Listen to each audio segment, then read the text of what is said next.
Bonjour, bienvenue à nos spectateurs qui nous écoutent.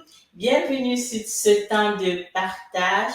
Nous sommes vraiment dans la joie de passer ce moment avec vous. Comme il avait été annoncé sur l'affiche, nous allons parler d'un sujet sur le plan familial.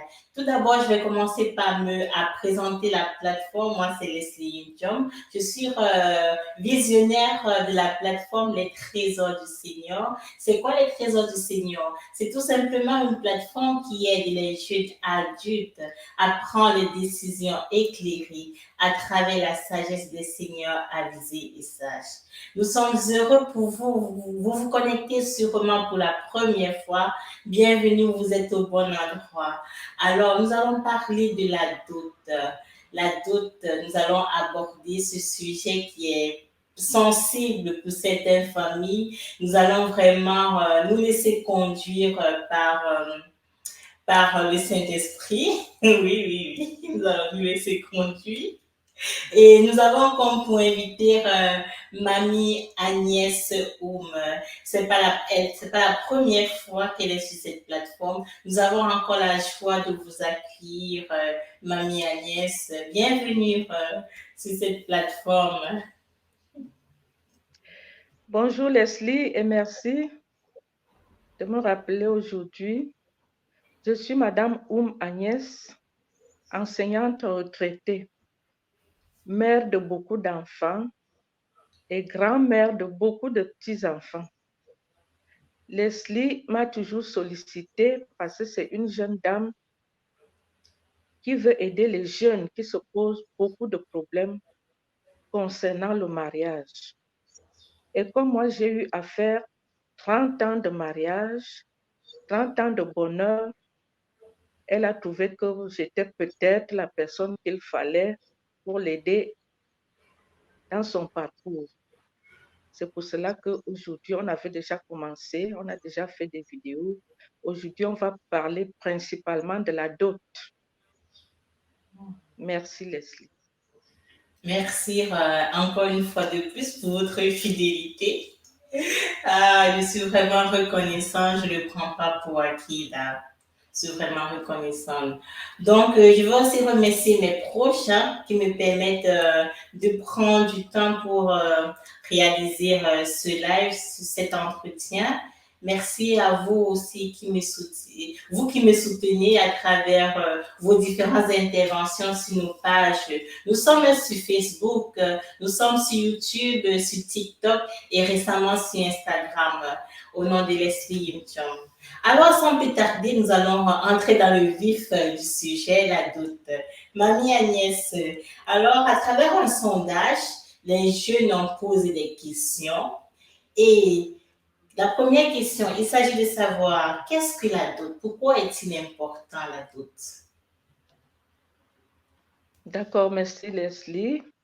La dot, c'est un événement qu'on organise avant le mariage entre un homme et une femme. Avant la dot même, il y a ce qu'on appelle le toqué-porte. Ça veut dire qu'un garçon qui va doter une femme, on le connaît déjà dans la famille. Alors arrive le jour de la dot. La dot, c'est donc cet événement organisé avant le mariage entre un homme et une femme. D'une façon générale, la dot consiste pour la famille du fiancé à offrir à seule de l'heureuse élue, dont la femme qu'ils veulent épouser, lors d'une cérémonie solennelle, un ensemble de cadeaux en espèces ou en nature et d'accomplir certains rituels afin d'unir les futurs époux. La dot est la somme que la famille du marié paye à sa future belle famille avant que l'union ne soit célébrée par les deux familles. Et Leslie veut aussi connaître l'importance de cette dot. La dot est très importante parce qu'elle est un élément clé du mariage. Elle permet de sceller l'union entre les deux familles. Et la dot est biblique également. Nous allons le voir plus bas. Merci. Merci pour cette première question. Donc, la dot, c'est vraiment important. C'est une étape à ne pas négliger là. Les jeunes aussi ont rempli ce sondage en nous posant la question comment se préparer là sur le plan physique et spirituel.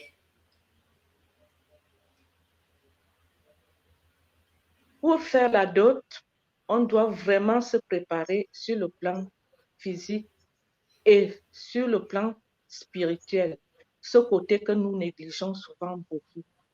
Les gens se préparent sur le plan physique, mais négligent souvent le plan spirituel. Nous allons commencer par le plan physique.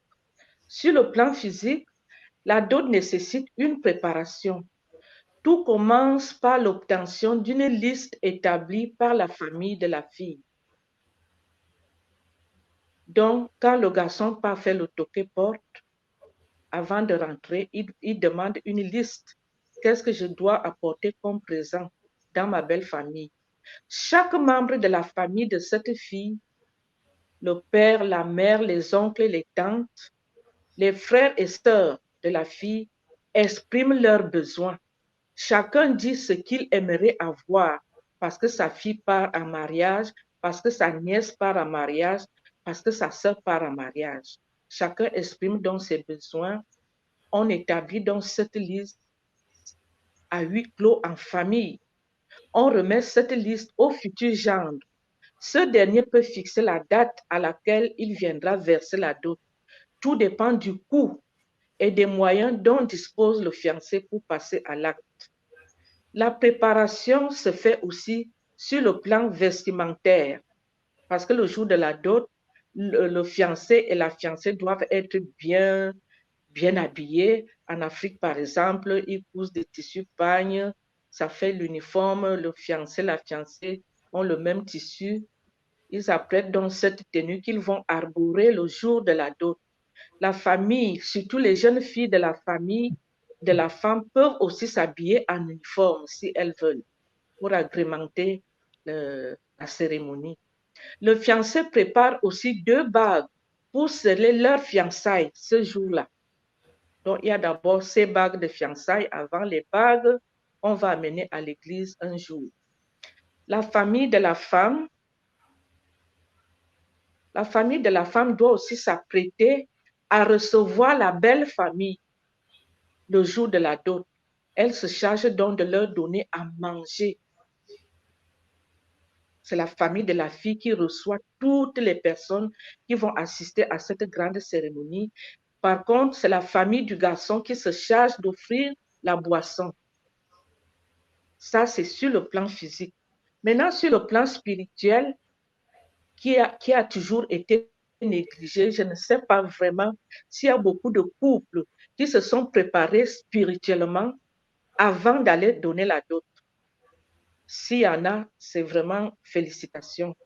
Sinon, pour ceux qui me suivent, tous ceux et celles qui me suivent maintenant, sachez que avant la dot, vous devez vous préparer. Le fiancé et la fiancée doivent se préparer sur le plan spirituel. C'est un pan de la cérémonie dotale de la future mariée qui passe souvent en second plan ou alors complètement inexistant. Moi, issue d'une famille chrétienne, je ne me rappelle pas si on avait vraiment prié avant qu'on ne vienne me doter.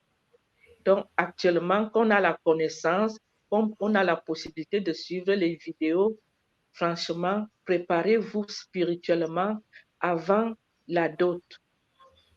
La célébration du consentement, l'union des 2 familles et l'esprit de partage sont des symboles très forts qui nécessitent une préparation spirituelle, non seulement des futurs époux, mais aussi de leurs familles respectives. Il est donc très important de prier avant la dot, pendant la dot et après la dot pour mieux se préparer au mariage. Le mariage étant une institution divine, Dieu doit être invité, Dieu doit être l'invité principal et spécial dans toutes ces cérémonies. Il existe donc des prières. Nous sommes dans diverses religions. Chez les catholiques, il y a la prière de l'époux et de l'épouse. chez les protestants, les pentecôtistes, ils prient beaucoup pour les futurs mariés. Donc, ils doivent prier pour consolider leur amour et celui des deux familles respectives. Parce que je tiens à vous préciser que quand deux personnes se marient, ce n'est pas seulement, le mariage ne s'arrête pas à ces deux personnes. Le mariage, c'est les deux familles qui s'unissent également. La famille de la femme, la famille du garçon. Plus la préparation spirituelle est profonde, mieux la dot portera des fruits dans la vie du futur couple et dans l'alliance qui se conclut entre les deux familles. Merci. Merci. Nous allons faire un clin d'œil au Cameroun, justement. Vous avez parlé sur le plan physique des vêtements, du type de vêtements que l'on peut porter, comme ce que j'ai sur moi. Ça, c'est un type de vêtements qu'on porte le jour de la dot. Un clin d'œil au Cameroun. Merci, Ah Marianne. oui, ça c'est une très belle tenue. Ouais, merci, merci. Alors, vous avez parlé du plan physique et du plan spirituel. Que pouvez-vous dire maintenant à ces jeunes-là qui pensent qu'ils peuvent se marier sans passer par ce processus de la dot? Un instant, mon ordinateur bug un peu.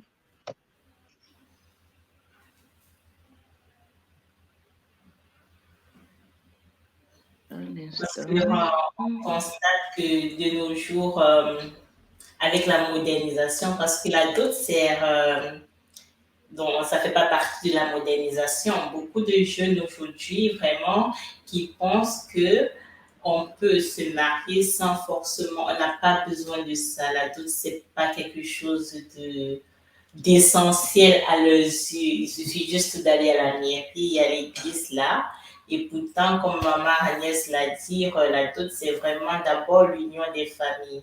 Avant d'aller vous unir vous, toi et ton futur époux, c'est pour toi et ta future épouse, c'est important d'abord de faire asseoir les familles afin qu'ils donnent leur accord. Il y a aussi un passage biblique, donc Mamie Agnès va probablement revenir dessus. Alors, ça va mieux, Mamie Agnès? Les alias du direct là. Alors, donc, du coup, je posais la question, celle de savoir. De plus en plus de jeunes aujourd'hui pensent qu'ils peuvent se marier sans forcément passer par la dot.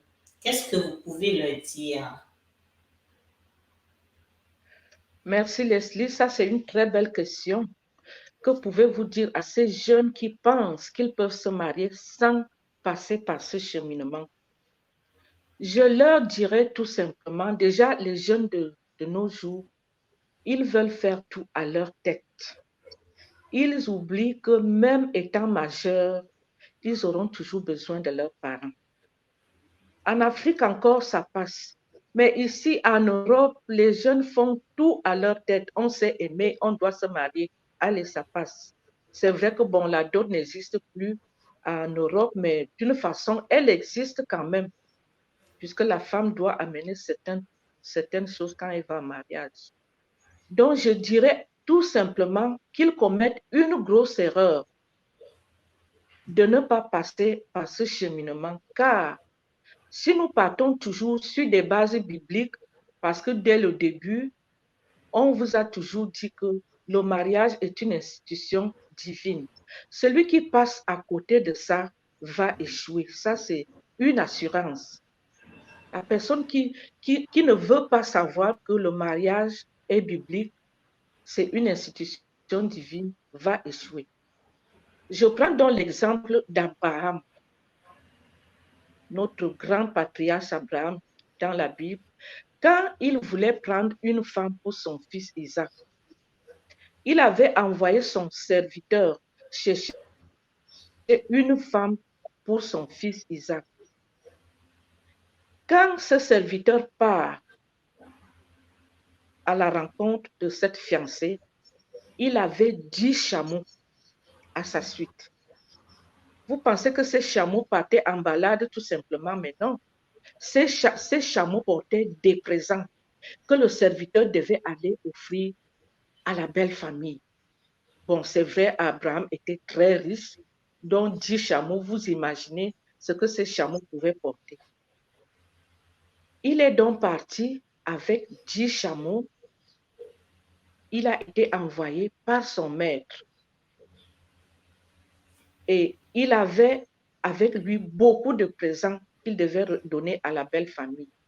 Je vous conseille de lire le livre de la Genèse, chapitre 24.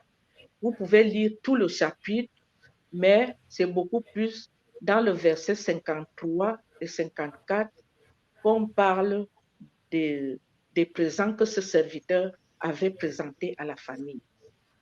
Donc, Abraham savait que quand un garçon va épouser une femme, son père doit donner la dot. Si le père est mort, l'oncle du garçon doit donner la dot. Si le garçon est capable, ce qui serait même très bon, il peut faire sa dot tout seul. Donc, le serviteur est parti avec beaucoup de présents pour donner à la belle famille d'Isaac. Tous ceux qui s'entêtent donc à se marier sans passer par la cérémonie de la dot font un mariage vide de sens. C'est un mariage inconnu par les deux familles. C'est un mariage qu'on peut même annuler parce que si ces jeunes partent à la mairie, se marier à l'insu des parents et que les parents s'en rendent compte, ils peuvent aller dire que nous annulons ce mariage parce qu'il n'y a jamais eu de dot. Il n'y a jamais eu de dot. On peut annuler ce mariage.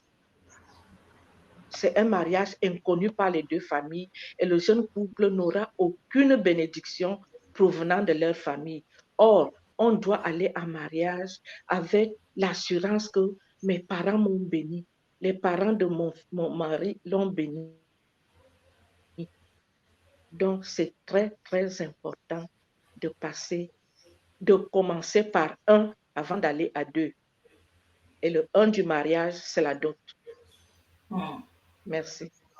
Merci aussi.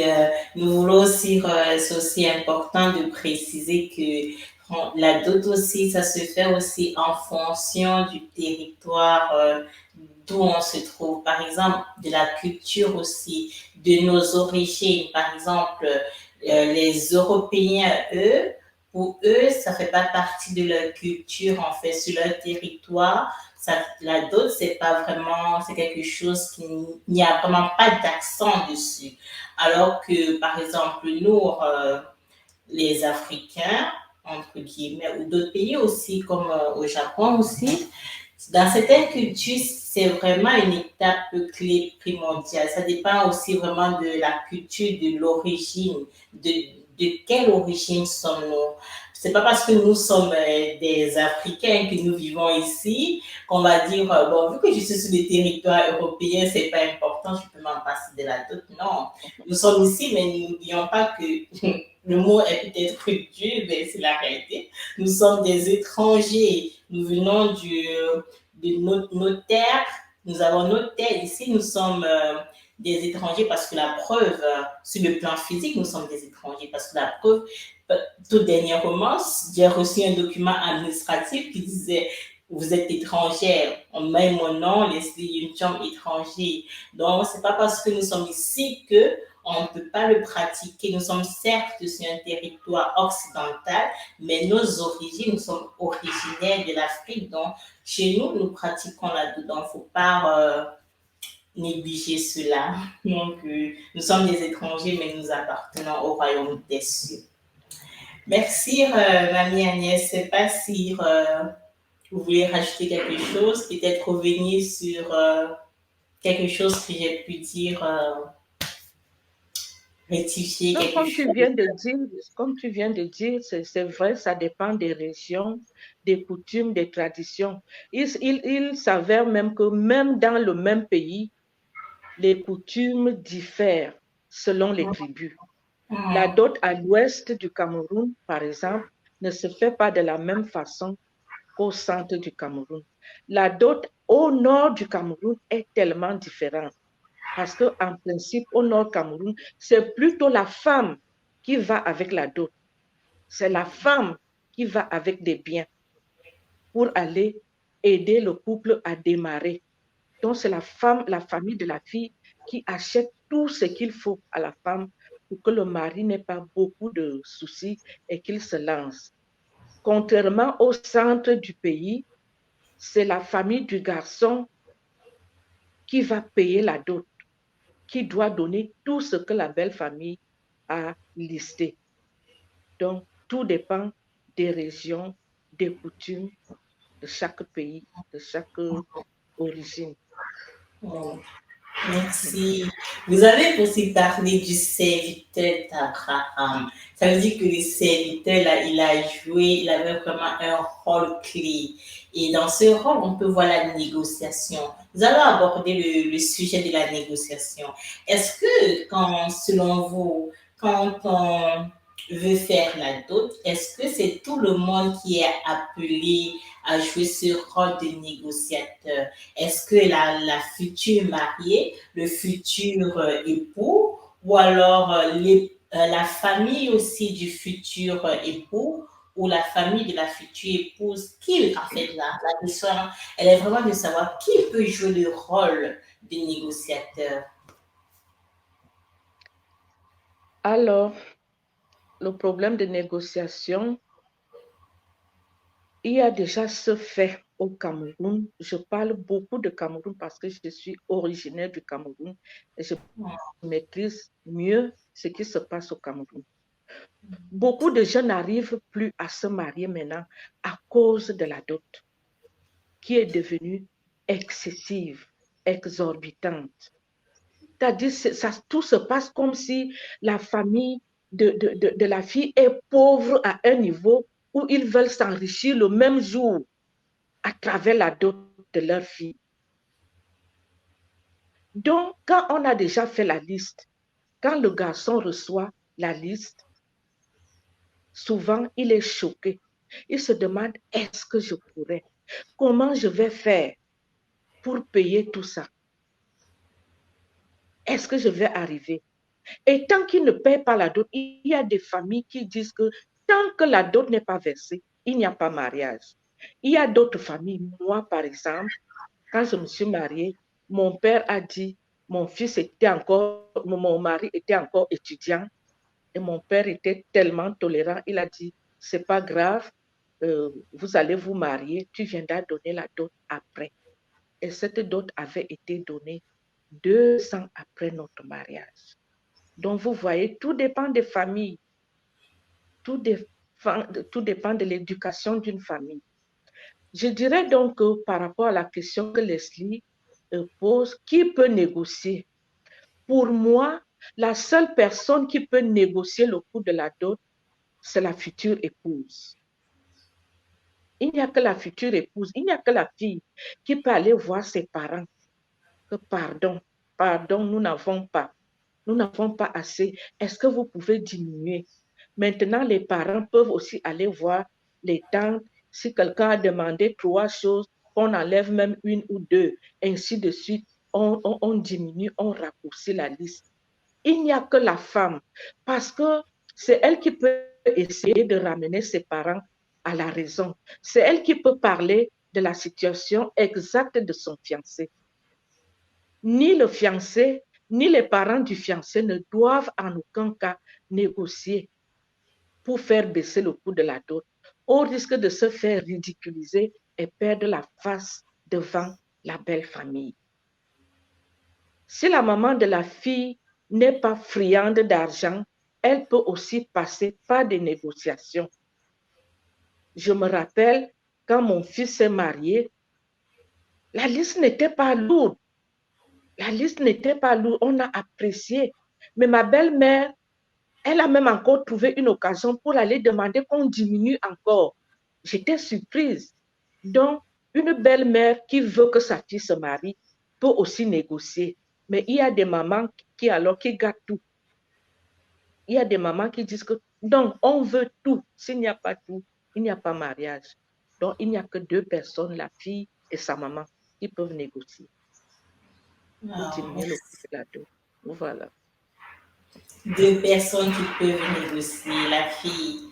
C'est vraiment la fille qui a ce pouvoir-là et non pas le futur Mhm. époux. Non, c'est une Ah façon de non, se non, pas du tout. oui. Mettre la fille en avant, vraiment de l'avant pour faire cette négociation. Ça aussi quelque chose de très important que j'ai beaucoup aimé là. Vous avez dit que votre expérience, hein, on aime ça. On aime Pardon? les Vous avez parlé de votre expérience. Nous, on aime ça. On aime les expériences. C'est le but de cette plateforme. Mm. Vous avez dit que, par exemple, votre papa a dit qu'on pouvait donner la dot plus tard. Et c'est ce qui a été fait 2 ans plus tard. Donc, j'aimerais Oui. faire un clin d'œil à mes sœurs là, qui nous écoutent.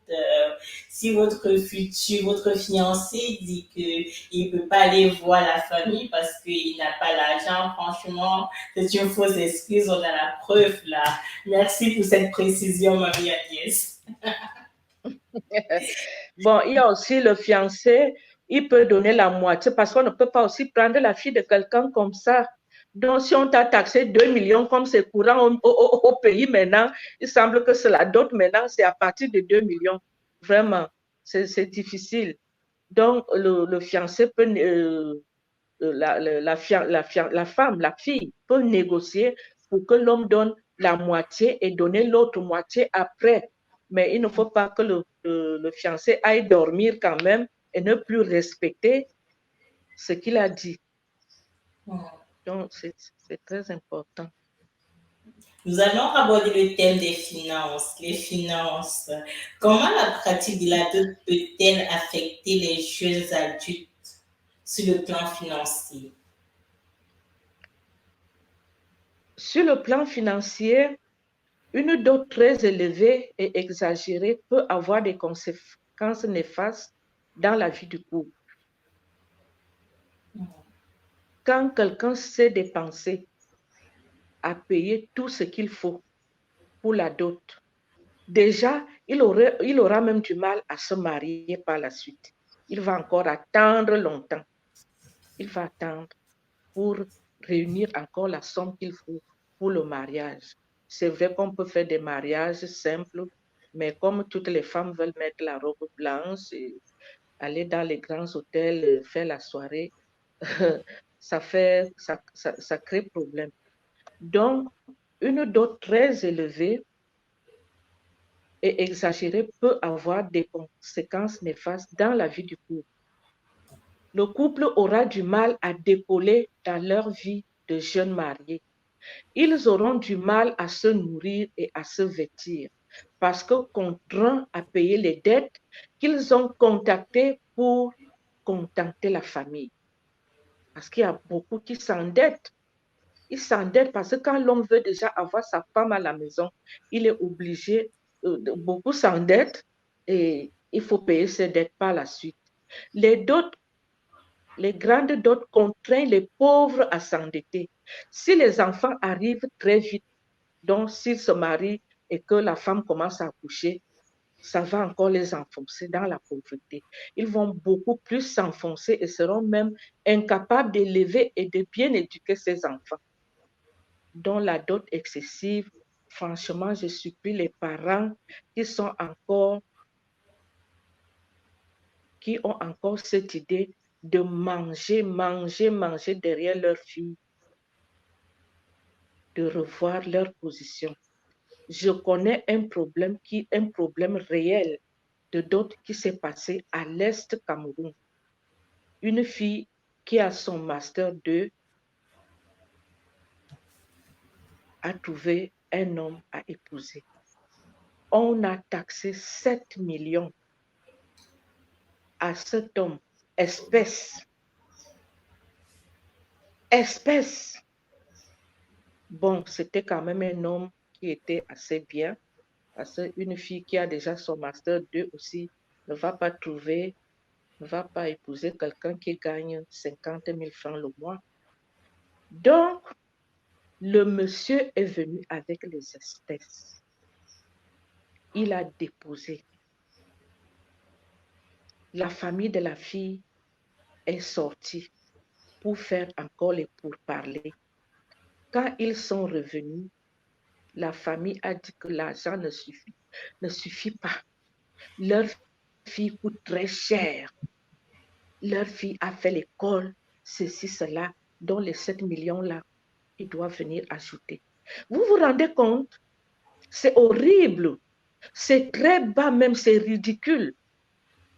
C'est-à-dire ça, la famille de la fille montre jusqu'à quel niveau ils sont pauvres. Je ne sais même pas si c'est la pauvreté.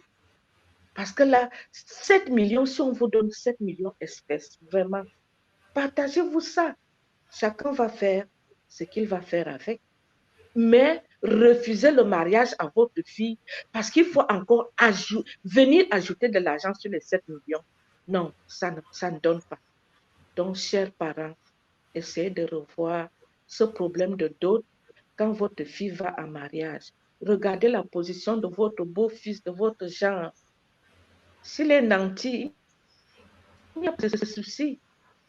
S'il est étudiant, regardez sa position d'étudiant comme mon père avait vu que mon beau-fils ne travaille pas encore. Quand il va travailler, et je peux vous assurer que avant la mort de mon père, il était tellement fier de mon mari parce qu'il lui était d'un grand secours. Parce que même quand il ne demandait pas, lui, il était toujours prêt à répondre. C'est un problème de la famille. Donc, essayez de revoir ce problème de dot en Afrique qui retarde les jeunes dans le mariage, qui est un frein pour le mariage en Afrique. Merci. Voilà, une dot excessive, c'est un frein pour un jeune couple qui débute leur vie de couple, leur vie maritale. Merci beaucoup, mamie Agnès. Et du coup, on remarque aussi que des jeunes couples, des futurs couples, en fait, quand ils ont ce projet de mariage traditionnel, ils font recours à une aide financière. Le fait qu'ils n'ont pas d'argent, ils vont faire recours auprès de la famille, peut-être faire un prêt, comme vous l'avez souligné tout à l'heure, ou aller voir un oncle, une tante pour demander de l'aide financière. Que pensez-vous? Que pourriez-vous dire de cette pratique? Leslie, tu as posé des questions vraiment, c'est une question très, très, très importante. Cette affaire d'aller prêter ou bien demander de l'aide pour aller doter sa femme.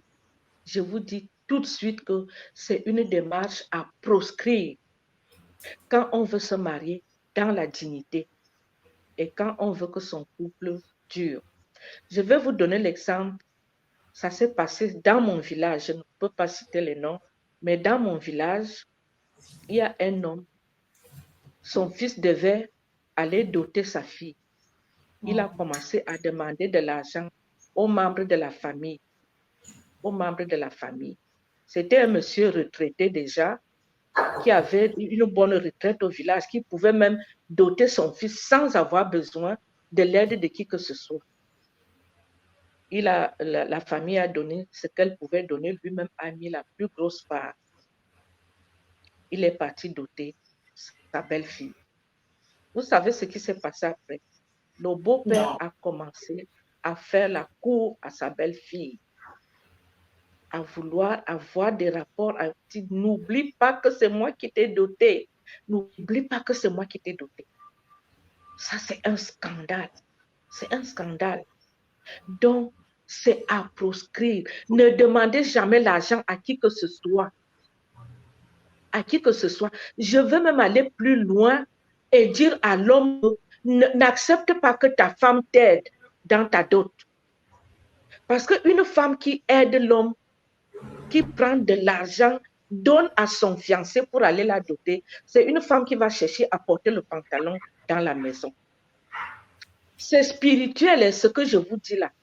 Ça paraît rien, mais c'est comme ça. Une femme qui prend l'argent, peut-être son mari est étudiant, elle travaille déjà, elle dit, bon, pour que le mariage se passe vite, voici l'argent, ou bien elle peut prendre un crédit dans sa banque, elle donne à son fiancé. Cette femme, c'est elle qui viendra commenter. C'est elle qui va porter le pantalon. C'est elle qui va diriger la famille. Les garçons, refusez. N'acceptez pas que vos femmes, vos fiancés vous aident à les doter. N'acceptez pas l'argent des oncles, des tantes et autres. Préparez-vous tout doucement. Mieux vaut attendre. Mieux vaut reculer pour mieux sauter. Donc, comme je le disais tantôt, les dettes qu'on contacte, quand on veut faire la dot ou se marier, calent souvent au cou et on n'arrive pas à s'en débarrasser. En plus, le couple devient esclave de la personne qui leur a prêté l'argent. L'oncle ou le frère qui a prêté de l'argent au fiancé va toujours considérer la femme comme son bien. Il va toujours rappeler à la femme que c'est grâce à lui qu'on l'a épousée. Et il va te considérer comme sa propriété au point de vouloir aussi remplacer le mari en tout. Parce que ce genre de beau-frère-là qui a donné sa quote-part pour qu'on te dote, ah, donne-moi à manger. Tu n'as pas fait à manger. N'oublie pas que tu es ma femme. D'autres viennent faire la cour sur le dos de leur frère, faire la cour à leur femme. Ce n'est pas bon parce que vous devenez des esclaves sans le savoir parce que les gens vous ont aidé à faire votre dot. Il va te considérer comme sa propriété au point de vouloir aussi remplacer ton mari en tout. Prenez du temps pour vous préparer à doter ou épouser une femme. Comptez uniquement sur vous, sur vous-même ou sur la personne qui a de l'autorité sur vous. Donc, même le mariage, là, quand vous envoyez les billets d'invitation, quelqu'un qui est éduqué, civilisé, sait que telle personne va se marier, mon frère, tu n'as pas besoin de lui demander. Il sait qu'il doit apporter quelque chose. Donc, même cette histoire de faire par là, c'est à revoir. C'est à revoir. Préparez votre mariage tout doucement, que ça prenne le temps qu'il faut jusqu'à ce que vous vous mariez et que vous ne dépendiez de personne. C'est mon dernier mot. Wow. C'est important de ne pas faire des prêts, ne pas dépendre de son entourage pour concrétiser son projet de dos. Vous pouvez soit attendre, se préparer au fur et à mesure, ou alors vous pouvez tout simplement faire les choses en fonction de vos moyens, comme l'a fait le couple de Mamie Agnès Go. Vous faites avec ce que vous avez et plus tard, vous pouvez compléter la dot. Merci beaucoup, Mamie Agnès. C'est vraiment important parce que les prêts, ça ne blague pas. Hein? Ça ne blague pas, les prêts, ça peut Les conduire à prêts, la... ça tire vers le bas. C'est facile de faire un prêt, mais pour s'en débarrasser, c'est un gros challenge. C'est un gros challenge. Franchement, merci beaucoup. Nous avons parlé plus haut des abus de la dot. Et qui dit abus dit conséquences. Parmi les conséquences, nous avons souligné le concubinage et une pression sur la belle famille. Qu'est-ce que vous pouvez dire là? Comment peut-on lutter contre ces abus? Comment peut-on faire pour remédier à cela? Parce que ça entraîne des conséquences telles que le concubinage et une pression sur la belle famille. Et ça, franchement, ça n'arrange personne, quoi. Les abus de la dot sont multiples.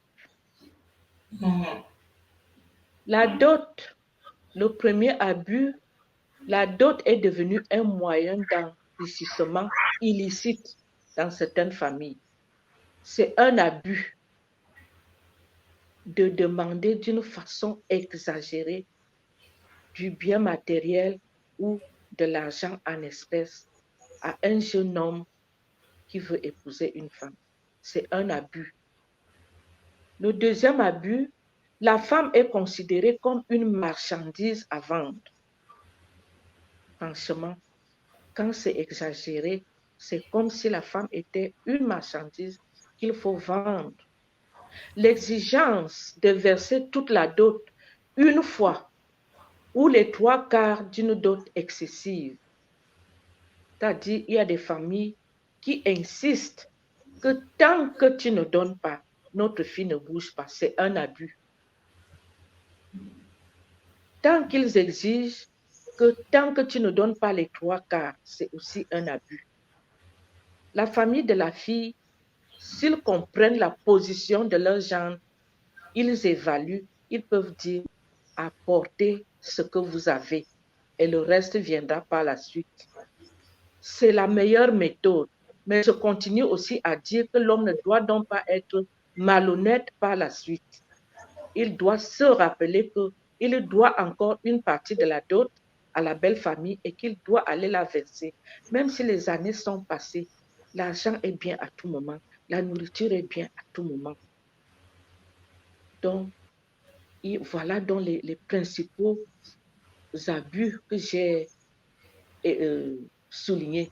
Et sachez qu'en Afrique, celui qui exagère, qui empêche sa fille de se marier, est passible d'une amende de 5 000 à 50 à 500 000 francs CFA et d'un emprisonnement de 3 mois à 5 ans. Si par exemple les enfants sont bloqués, ils partent se plaindre qu'on n'arrive pas à se marier parce que la famille de ma femme, on peut les conduire en justice. Bon, mais ce n'est pas le souhait que les enfants amènent leurs parents en justice, mais les parents doivent savoir qu'ils peuvent être punis quand ils demandent une dot excessive. Voici donc les conséquences, parce qu'il y a les abus, il y a les conséquences qui découlent des abus de la dot. Quand une femme a été dotée d'une façon excessive, elle va subir toute forme de maltraitance dans son foyer.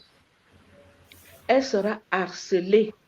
Oui, tu m'as fait souffrir, ta famille m'a fait souffrir, ceci, cela. D'autres vont jusqu'aux violences, ils tapent. Je t'ai acheté cher. Il dit, je t'ai acheté.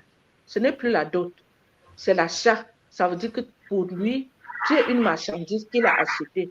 Donc, pour tout, tu dois être béni, oui, oui. Il y a les violences, il y a les injures de la part de l'homme, même de la part de sa belle famille. Ils vont toujours insulter la femme, oui, tu nous as coûté cher. Et si par malheur, cette femme n'arrive pas à accoucher, oui, tu viens remplir les cabinets ici, on t'a acheté cher, jusque-là, tu ne nous fais pas les enfants. Donc, il y a tous ces problèmes-là. Ce sont les conséquences d'une dot excessive. Il y a également l'esclavage. Une femme qui a été dotée très cher dans sa belle famille, c'est tout le monde qui va demander, c'est-à-dire elle est au service de la belle famille, au service. Que même si elle est là avec ses belles-sœurs, c'est elle qui doit tout faire dans la maison, préparer, donner à manger, laver les habits, ceci, cela. Elle devient esclave parce qu'on l'a dotée cher. Tu dois travailler pour tout le monde. Le système de la dot déshumanise les femmes en les traitant comme des biens échangeables. Pire encore, le système les considère non pas comme un atout, mais comme un fardeau dont il faut se débarrasser. La famille d'une mariée paie la famille du marié pour le coût de sa prise en charge. Je vais bien m'expliquer. C'est-à-dire, quand une femme va en mariage, c'est comme si, par exemple, en Inde, il semble que ce sont les femmes qui vont avec la dot. Ce sont les femmes qui vont avec la dot. Donc, la maman se bat pour trouver ce qu'on demande pour que sa fille. Ça devient donc comme si elle veut se débarrasser. Elle veut se débarrasser de sa fille. Ce qui fait qu'en Inde, les filles se marient très tôt. Parce que plus tu es jeune, plus la dot est moins chère. Quand tu es déjà majeur, la dot devient plus chère. Donc, en Inde, on va trouver des filles qui vont en mariage à 12 ans, 11 ans, ce qui n'est pas conseillé déjà. Autre conséquence de la dot mène à l'infanticide. La dot mène à l'infanticide. Je prends toujours le cas de l'Inde. En Inde, comme la dot coûte cher pour les mamans, maintenant, une maman qui tombe enceinte, elle fait l'échographie. On trouve qu'elle va donner naissance à une fille. Le père et la mère peuvent se décider d'un commun accord à faire sortir ce bébé parce qu'ils savent que tôt ou tard, ils vont prendre l'argent pour aller doter leur fille. Vous voyez jusqu'où peuvent nous mener certaines traditions. Donc, il y a beaucoup d'infanticide dans ce genre de région.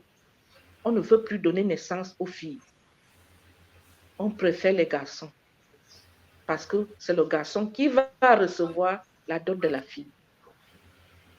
La dot excessive est un frein au mariage. On l'a dit plus haut et ça revient. Le montant minimum actuel en Afrique, semble-t-il, est de 2 millions. 2 millions, ça veut dire 3 200 euros. Si tu es même ici en Europe, combien d'Africains gagnent 3 200 euros? On les compte du bout des doigts. Le salaire minimum ici, c'est 1 200 euros, 1 500. Maintenant, si toi, on te demande 3 200 euros au pays pour doter une fille, il va falloir beaucoup d'années parce que tu as tellement de charges à payer. Tu as tellement de charges. Donc, pour économiser et avoir cette somme, c'est difficile. Et au Cameroun, je ne sais pas combien de personnes gagnent 150 000 francs. On les compte également. On les compte. Combien de personnes sont en catégorie A2, A1? Il y a beaucoup en B1. Il y a beaucoup en C. Si maintenant un garçon qui ne gagne que 100 000 francs, on lui demande 2 millions pour doter sa femme, il lui faudra combien d'années avant d'aller la doter? Question posée. Vous voyez, donc il y a tellement de conséquences, il y en a beaucoup. La dot, c'est bien, mais la dot excessive frustre le couple, apporte beaucoup de problèmes dans le couple. Donc, j'invite une fois de plus les parents à être regardants sur ce problème. Nous sommes tous des parents, nous avons tous accouché, chacun a élevé sa fille, éduqué, mais n'oubliez pas que les parents ont aussi éduqué leurs garçons, ils ont dépensé. Donc, il faut une juste mesure pour que la dot ne pèse pas trop sur le jeune couple. Merci. Waouh, waouh, waouh, waouh, waouh. En tout cas, pour moi, là, c'était tellement complet. Vous avez parlé du plan spirituel, du plan physique, même de la loi. Impressionnant. Merci beaucoup, merci beaucoup. Malheureusement, nous arrivons au thème de cette interview. Merci encore une fois de plus pour d'avoir accepté de venir nous parler de ce sujet qui est en même temps sensible, mais aussi en même temps excitant parce que voilà, c'est une bonne nouvelle, le mariage et tout. Donc, merci beaucoup, mamie Agnès. Merci à vous qui Merci nous Leslie. écoutez. Merci aux nouveaux abonnés. Merci de partager ce live. N'hésitez pas de nous retrouver sur nos différentes pages. Leslie Yimchom. Nous sommes sur Facebook, YouTube, TikTok et récemment sur Instagram. On se revoit pour un prochain thème. Ciao, ciao. Ciao. Au revoir Leslie. Au revoir, mamie Agnès.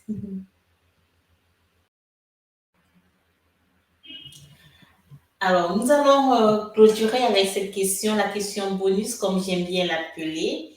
Alors, Marie-Agnès, il est de savoir quelles sont les 3 leçons que vous avez apprises de la vie sur le plan marital, matrimonial. Merci Leslie. Tu n'as que de belles questions aujourd'hui. Les 3 leçons que j'ai apprises dans le domaine matrimonial, c'est que il ne faut jamais s'entêter à épouser un homme ou une femme que toute la famille refuse. Même si tu crois aimer cet homme, même si tu crois aimer cette femme, si toute la famille dit non, n'épouse pas cet homme, n'épouse pas cette femme. Voilà une leçon. Deuxième leçon, ne jamais demander à un homme de choisir entre sa mère et toi, entre sa sœur et toi. Il y a beaucoup de femmes qui commettent cette erreur-là. Dès qu'il y a moindre problème, tu vas devoir choisir. Tu vas choisir entre ta mère et moi. Tu vas choisir entre ta sœur et moi. Non, ne faites jamais ça. Ça, c'est mettre l'homme dans l'embarras. L'homme t'aime.